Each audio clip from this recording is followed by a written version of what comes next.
There's a silent fracture that happens inside you each time you choose to stay. What if the very thing you call love is not an act of devotion, but a reenactment of a childhood plea? We often mistake our deepest wounds for our highest virtues. The compulsion to rescue another soul can be the most sophisticated disguise for an attempt to heal a part of yourself that never felt whole. You cannot repair your past in someone else's present. Consider the relentless energy you pour into loving someone who remains just out of reach. You name it loyalty, you call it unconditional love. But beneath these noble labels, there often quivers a younger version of you, still waiting for a proof of worth that never came. What profound strength would it require to question your own generosity? To ask, am I building them up? Or am I trying to reconstruct a story where I, too, am finally repaired? This is not just a conversation about difficult relationships. This is a map to the heart's most treacherous terrain. For in uncovering the origin of your need to fix others, you start the most critical journey of all, the one back to your own wholeness. The road forward asks not that you love less, but that you love more intelligently, starting with the most neglected sanctuary, your own being. It requires you to grasp the radical truth in these 4 words: I am already complete. Behind this powerful urge to save people lies a hidden driver, one that might be secretly steering your life. Often, the need to rescue isn't pure love. It's an unaddressed injury that convinces you your value is earned through service to others. Think for a moment. How many times have you remained in a situation with someone who showed no real desire to evolve? A person who primarily consumed your energy, manipulated your kindness, or caused you pain. Yet you persisted. Why? Because a quiet, internal voice whispered, if I can just fix this person, then I will finally be enough. Then all my past hurt will have been worth it. And therein lies the trap. What looks like a saintly endeavor is frequently an unconscious quest for external validation. You are not truly aiding them. You are endeavoring to mend something fractured within your own history. The renowned psychologist Carl Jung identified this as a form of projection. You cast your own unmet needs onto another and look to them for the chance to accomplish what you couldn't in your formative years. Because at its core, the person you're trying to save isn't really them. It's the child you once were, the one who waited for a rescue that never arrived. Let me share an insight.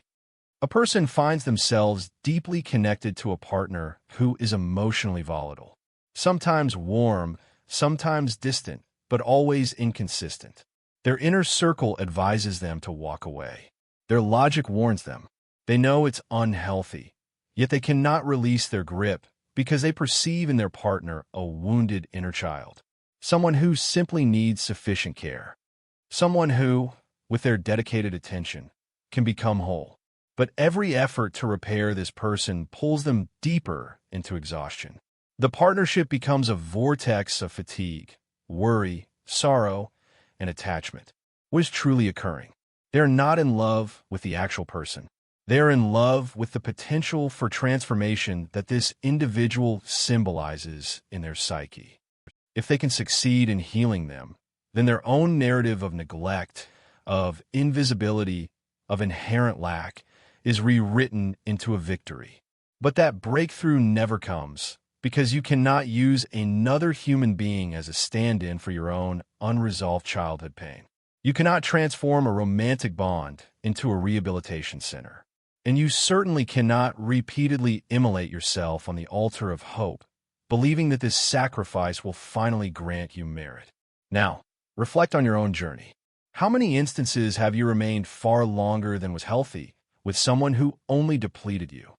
How many times did you rationalize the irrational by stating, they've been through so much? How often did you mistake your craving to be indispensable for genuine affection? That drive to save, to be the restorative force, to be the solace in another's storm, frequently originates from the ache of not having been selected, of not having been sufficient for your primary caregivers, of maturing with the sense that you had to accomplish something extraordinary to merit love.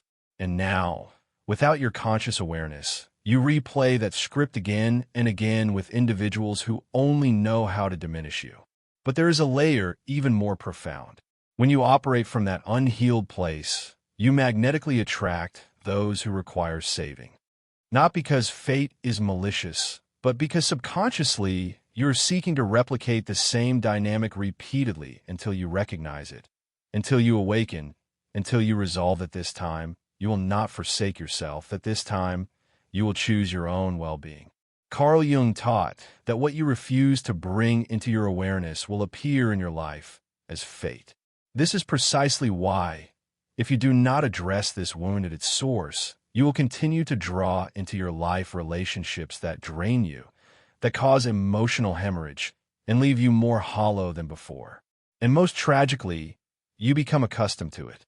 You grow used to love being painful, to love requiring struggle, to love meaning you must give more than your fair portion. And you normalize this until you are convinced that this is simply what love entails. But it is not. That is the reverberation of your original injury, echoing in every connection you select. So what occurs when you make the conscious decision to cease rescuing someone who only seems intent on your depletion? This is where the authentic act of love truly commences, not directed outward but inward. When you acknowledge that you're not required to stay where there is no mutual exchange. When you comprehend that you are not a bad person for releasing someone who demonstrates no will to transform. When you accept that you do not bear the duty to shoulder another's emotional burdens, because saving others at the cost of your own psychological well-being is not noble, it is self-erasure. And your spirit is already too weary from that perpetual self-betrayal. This realization is merely the starting point, but you're already perceiving with greater lucidity, are you not? In the next segment, I will reveal the hidden mechanism that binds you to these destructive dynamics, even when your intellect knows they are harming you. And when you hear it, an internal shift will occur that is permanent. The invisible cycle that keeps you connected to those who cause you harm. When you question why you remain, why detachment feels impossible, why it is so arduous to move on from someone who is clearly detrimental to you, you are only observing the tip of the iceberg. Underneath the surface operates an invisible cycle, one that repeats like a haunting melody, and that Carl Jung would have termed a compulsive pattern. This cycle did not begin with this person hurting you in the present. It originated much earlier, in your earliest years, in your primary attachment, in that initial relationship with your caregivers where you learned, without a word being spoken, that love was transactional, that you had to merit it, that simply existing as yourself was inadequate. And what happens when someone enters your world and offers you mere scraps of affection? Your psyche does not reject it. Your psyche recognizes it because that is what you were conditioned to believe was standard. You cling to the sporadic promise of attention, to the hollow apologies, to the gestures that momentarily offset the damage, and you label it love, but it is not. What you are enduring is a traumatic bond. This bond has 4 distinct stages, and if you see yourself in them, it is because you are ensnared. Stage 1. Enchantment. Someone arrives in your life with an overwhelming, almost fated connection. They make you feel chosen, essential, as if at last someone truly comprehends you. Stage 2. Diminishment. Gradually, they start to make you feel lesser. Understated critiques, painful silences, emotional withdrawal, behaviors that leave you bewildered. You feel you are no longer adequate, but you internalize the blame. Stage 3. The tearing. They wound you, disregard you, dismantle you emotionally. They may depart or remain, but treat you with disrespect. You feel shattered, vacant, but still cling to the hope they will revert to stage 1. Stage 4. Reconnection. Abruptly, that individual returns, seeks you out, speaks the words you long to hear, offers you a glimpse of hope, and you, with your spirit in tatters, welcome them back, and the entire sequence begins anew. This is the cycle that holds you captive, that makes you feel addicted to the approval of someone who only depletes you. Because you're not hooked on the person. You're hooked on the temporary relief you experience when they cease causing you pain. The fleeting solace of being selected once more, even if only briefly. And that, my friend, is not love. It is unprocessed trauma. Jung stated, until you make the unconscious conscious, it will direct your life, and you will call it fate. And do you know what happens when you live confined within that cycle? You forfeit your identity. You adapt so thoroughly to the other person's emotional state that you cease hearing your own inner voice. You become a reflection of their turmoil, and that is catastrophic because you no longer know who you are without that drama. Your own peace feels strange. Silence becomes alarming. Why? Because you grew accustomed to turmoil as a form of intimacy. Understanding is not the same as loving. The peril of rationalizing those who harm you. There exists a quiet trap that devastates many emotionally aware individuals. You, who are introspective, who feel the suffering of others, who possess a vast capacity for empathy. That trap is called using understanding as a reason to remain, even as you are sinking. And the most dangerous part is that it feels like a moral good. It feels like love, but it is not. You have told yourself this sentence countless times. I understand why they are this way. And with that, you swallow their disregard, their aloofness, their cutting remarks, their disproportionate responses, their emotional instability. With that, you excuse virtually anything. But what you fail to see is that behind that, I understand, often lurks your terror of establishing a boundary, your fear of release. And yes, perhaps he or she carries profound scars. Perhaps they have endured events that shape them. Perhaps their past is heavy with pain. But since when does their suffering carry more weight than your own? Because while you labor to comprehend them, who is comprehending you? While you dissect their every action, searching for the hidden hurt behind their apathy, who is examining your quiet despair each evening? Who is gathering the fragments of your self-worth when, once again, you were their last priority? When they contacted you only when they had no other options. Let me frame it this way. Understanding another is a gracious act, always, provided it does not demand your own destruction in the process. Carl Jung spoke of the hazard of projecting our shadows onto others, but also of the risk of failing to reclaim our own. When you justify the unreasonable, when you accept a relationship that tears you apart under the banner of comprehension, what you are actually doing, without realizing it, is projecting onto that person your wound of not feeling worthy. Your desperate need for confirmation, believing that if you can manage to heal them, then you are valuable, then you are deserving of love. But that is not love. That is self-abandonment masquerading as empathy. I'll share a brief account. She was a counselor. She had all the knowledge to see the situation clearly. And yet, she was caught in a relationship with a man who was gradually extinguishing her light. I understand his struggles. I know he's battling his demons, she told me. But every time he withdrew, she crumbled. Every time he responded with subtle hostility, she looked within herself for the mistake she had made. Until one day, utterly depleted, she gazed into her own eyes in the mirror and asked, "When will I start to understand myself?" That was her turning point, because that is what inevitably occurs. A moment arrives when your soul's cry becomes so deafening that you can no longer pretend not to hear it. When your physical health begins to falter from what your mind has been suppressing. When you see that you have invested years trying to salvage someone who has no interest in being salvaged, while you yourself are gasping for air. And there is a powerful truth you must integrate. You can comprehend their anguish, yes, but you are not obliged to live it for them. You can be empathetic without becoming a sacrificial figure. You can be compassionate without being their emotional crutch. Because when you stay with someone who is not engaging in self-reflection, who is not committed to their own growth, who does not desire change, what you are doing is enabling their avoidance. You are communicating with your continued presence. It's all right. I will endure the pain for both of us. And that in the long term is an act of violence against your own being. So the pivotal question is this. How many times have you labeled understanding what was in reality fear? How many times have you said, "I understand him," when what you truly meant was, "I am terrified to be without him"? Let me reiterate. Understanding is not synonymous with loving. Authentic love does not require extreme self-sacrifice to exist. It does not demand that you betray your own truth. It does not insist that you silence your own voice. And here is a severe but freeing declaration. No matter how deeply you understand them, no matter how many hardships they have faced, no matter how challenging their path has been, if they do not treat you with fundamental respect, they have no place in your life. Is that clear? And if you are hesitating, if a part of you feels you still cannot release your grip, I want you to pose this question to yourself. What would happen if you devoted that same depth of understanding to yourself?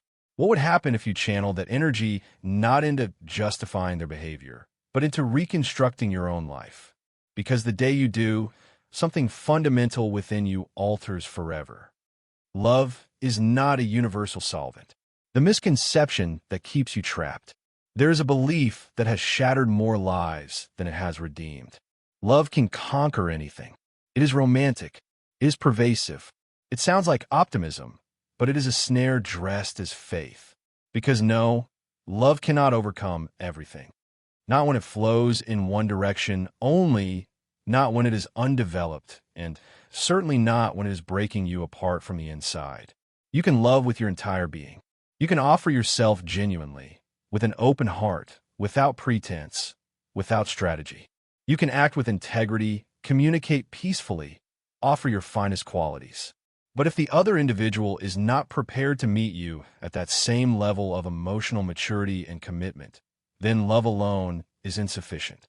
And that is a reality many refuse to accept, because accepting it means confronting a brutal truth. That loving someone does not guarantee they will love you in the way you require. That love can be a source of agony, that it may not be the answer for you. But what is even more brutal is what follows. When, despite knowing this, you stay because you are convinced that if you love more intensely, more profoundly, more unconditionally, they will awaken, they will transform, they will perceive what you see, they will recognize your worth. A spoiler. It does not function that way. And I do not say this from a place of criticism. I say it because I have witnessed this pattern recur endlessly. Individuals who exhaust themselves trying to maintain relationships that are fundamentally fractured simply because they feel their love is their sole responsibility. That if they leave, they are quitting. That if they release their grip, it signifies they did not love sufficiently. But do you know what true failure is? Remaining where you are not genuinely chosen. What Carl Jung would describe as a profound self-betrayal. Jung spoke of individuation as the process through which we become our authentic selves. And one of the greatest obstacles to that process is precisely clinging to someone who does not resonate with your core truth, with your essence, with your life's purpose. Because every time you prioritize their comfort over your own well-being, you are distorting your own identity. You are moving further away from who you are meant to be. Love, when it is real and healthy, does not require you to annihilate yourself. It does not insist that you sacrifice your inner peace to sustain the turmoil of another. Genuine love is additive. It does not subtract from you. It expands your horizons. It does not shrink them. It propels you forward. It does not hold you back. And if the connection you are in today makes you feel small, insecure, or guilty for desiring more, then no matter how powerful your love for them, that is not your rightful place. And this needs to be stated plainly. Remaining in a relationship that drains you solely because you love the person is a form of self-neglect. But nobody articulates that, do they? Instead, society often praises your endurance. They tell you that love overcomes all, that struggles are inherent to any partnership. They reward you for staying put even when your soul is crying out for respite. Even when each time they disregard you, you swallow your hurt. Even when they're unwilling to move a single step, you have traversed entire mountains to maintain the unsustainable. Do you recognize that this is not love? This is an emotional dependency, an addiction. And here is an uncomfortable reality. Love does not always vanish. Sometimes a relationship simply becomes non-viable. And learning to walk away, even while love remains, is one of the most courageous actions you can take for your own sake. Not because you do not love them, but because you love yourself more. Because you understand that your well-being cannot be contingent upon the whims of someone who does not even know how to care for themselves. Because you recognize that some loves arrive to teach us a lesson, but are not meant to stay. And that realization does not make you cold or selfish or unfeeling. It makes you conscious. So if you are there, waiting for them to change, to awaken, to comprehend the gift they have in you, I want you to ask yourself, how much more of your essence are you prepared to give without receiving anything in return? And what miraculous transformation might occur if you invested that immense energy back into your own life? Loving is not always sufficient, but respecting yourself is. Caring for yourself is. Releasing what harms you, even if you still cherish it, is. Because your spirit did not incarnate into this world to plead for love. It came to remind you of your own inherent power, even when the entire world seems to have forgotten. The pivotal moment you cease saving someone who does not wish to be saved, you initiate your own salvation. There is an instant that alters everything. It is not a loud argument or a dramatic finale. It is not a conflict or a final dialogue. It is something quiet, nearly invisible to the outside observer. But within you, it is a total uprising. That moment when you truly know, in your bones, that you cannot save someone who has no desire to be saved. That flash of pure clarity when you understand that no matter the quantity of love, patience, empathy, and self-sacrifice you bring forth, if the other person is unwilling to look at their own shadows, to evolve, to take ownership of their destructive patterns, there is absolutely nothing more you can do. And I do not share this as an abstract concept. This is the lived experience of countless people who have been broken by attempting to rescue someone who was emotionally unavailable, spiritually adrift, or psychologically abusive.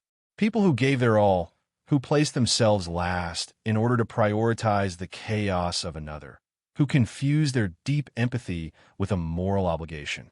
But a day arrives when you can no longer continue ignoring the evident truth. Your love will not save them. Your presence will not resolve their trauma. Your fidelity will not fill their inner void. And when this realization strikes you with full force, initially it is agonizing because you feel you have failed, that your love was inadequate, that perhaps if you had striven harder, waited longer, surrendered more, the outcome would be different. But no, that thought does not emanate from your core self. It emanates from your wound. The wound of the child who believed that if she were perfectly behaved, if she were useful, if she were good enough, then she would be loved, she would be chosen, she would not be left behind. And in your adult life, you perpetuate that same script. But when you decide to break the cycle, not from a place of rage, but from a place of lucid awareness, it is as if suddenly everything realigns inside you. You stop living with that nagging anxiety of, what if I leave and he finally changes? What if I lose her and she realizes my worth? What if I come to regret this decision? Because you understand that letting go is not a loss. It is a profound liberation. And something even more significant, you understand that when you stop trying to save the other, you begin the process of saving yourself. You rescue the version of you that abandoned her own needs to appease others. You reclaim your energy from its endless drain into someone who does not know how to cherish it. You salvage your dignity, your mental clarity, your vision for your life. You redeem your soul from a life sentence in an emotional prison disguised as love. Carl Jung expressed it succinctly. The most terrifying thing is to accept oneself completely, because it involves gazing upon what you have long avoided, accepting that you are protracting your own suffering for a fantasy, acknowledging that your need to save another was a sophisticated strategy to avoid looking at yourself. But that encounter with your true self, however daunting it may seem, is what initiates your genuine healing. You're no longer waiting for external validation. You're no longer pleading for emotional scraps. You're no longer overgiving in a desperate attempt to feel sufficient. Now, you're standing with yourself, holding space for yourself, affirming yourself, becoming the safe home you once desperately sought in another. And when you accomplish that, your entire world transforms. Not because your external circumstances change overnight, but because you cease tolerating what you previously mistaken for love. Vague promises no longer captivate you. You no longer get hooked by situations that are misaligned with your truth. You no longer feel the urge to fix anyone, because you understand that every person is on their own journey.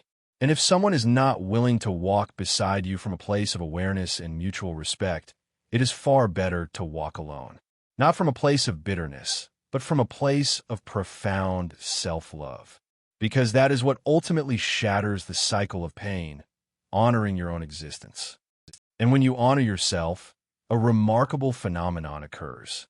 You begin to attract individuals who also honor themselves, who do not want you to save them, who do not need you to suffer for them, who are ready to walk alongside you, not over you. So yes, stopping the rescue mission for someone who contributes to your destruction is a form of rebirth. And that rebirth begins the moment you stop chasing love externally and start cultivating it relentlessly within. So, if today you find yourself at that crossroads, if you feel you're still trying to save someone who does not change, who does not progress, who does not truly see you, perhaps it is time to pose yourself this question: who is saving you? And if the answer is nobody, then it is time for that person to become you. Because you deserve more than merely surviving a relationship. You deserve to thrive. You deserve to love yourself so deeply that no one can ever dismantle you again. It is time for a final, unequivocal declaration.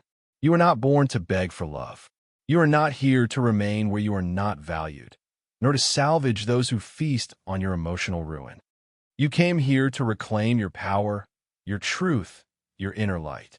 And every single time you put yourself first, every time you declare enough to what depletes you, every time you select your own peace over another person's chaos, you are returning to your true home. Ceasing to save someone whose presence is destructive is not an act of cruelty. It is the ultimate act of self-love.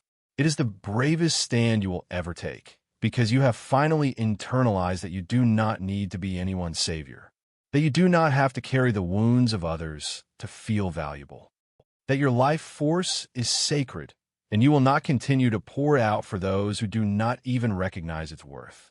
Today, I want you to etch this truth onto your heart. You cannot heal in the environment that broke you. You cannot grow where you are consistently cut down. True love does not inflict pain, does not create confusion, does not demand your self-betrayal. It empowers.